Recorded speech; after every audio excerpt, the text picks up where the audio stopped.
जय माता दी दोस्तों क्या आप बद्रीनाथ की कहानी जानते हैं? यह वो जगह है जहाँ शिव और पार्वती रहते थे।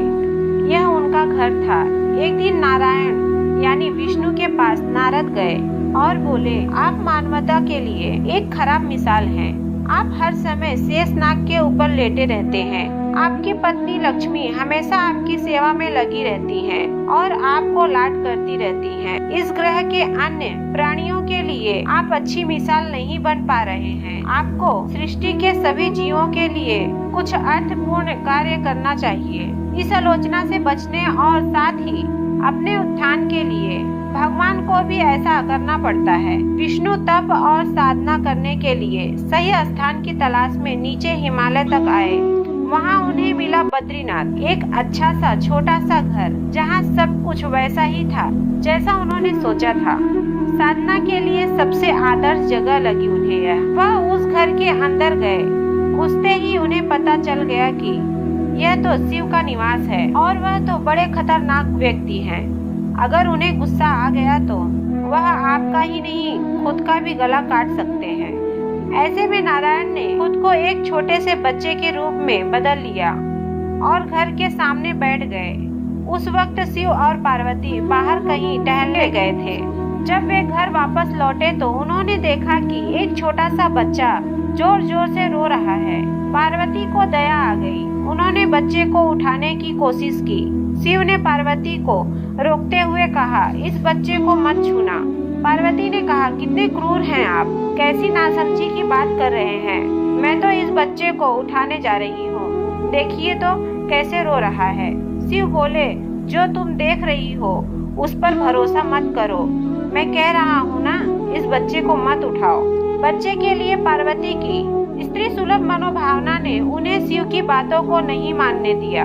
उन्होंने कहा, आप कुछ भी कहें, मुझे कोई फर्क नहीं पड़ता। मेरे अंदर की माँ बच्चे को इस तरह रोते नहीं देख सकती। मैं तो इस बच्चे को जरूर उठाऊंगी। और यह कहकर उन्होंने बच्चे को उठाकर अपनी गोद में ले लिया।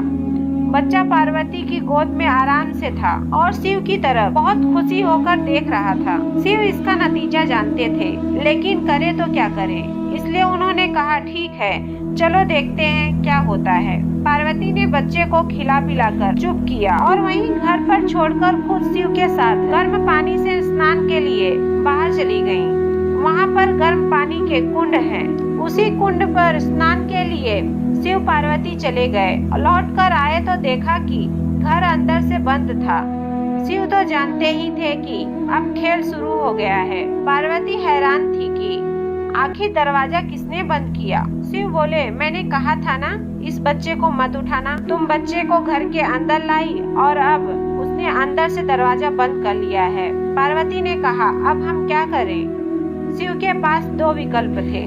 एक जो अभी उनके सामने है, उसे जलाकर भस्म कर दें, और दूसरा वे वहाँ से चले जाएं और कोई और रास्ता ढूंढ लें। उन्होंने कहा, चलो कहीं और चलते हैं, क्योंकि यह तो तुम्हारा प्यारा बच्चा है, इसलिए मैं इसे छू भी नहीं सकता। मैं अब कुछ नहीं कर सकता, चलो कहीं और चलते हैं। इस तरह शिव और पार्वती को अवैध तरीके से वहाँ से निष्कासित कर दिया गया। वे दूसरी जगह तलाश करने के लिए पैदल ही निकल पड़े। दरअसल बद्रीनाथ और केदारनाथ के बीच एक चोटी से दूसरे चोटी के बीच सिर्फ 10 किलोमीटर की दूरी है। आखिर में वह केदार में बस गए और इस तरह शिव ने अपना खुद का घर खो दिया।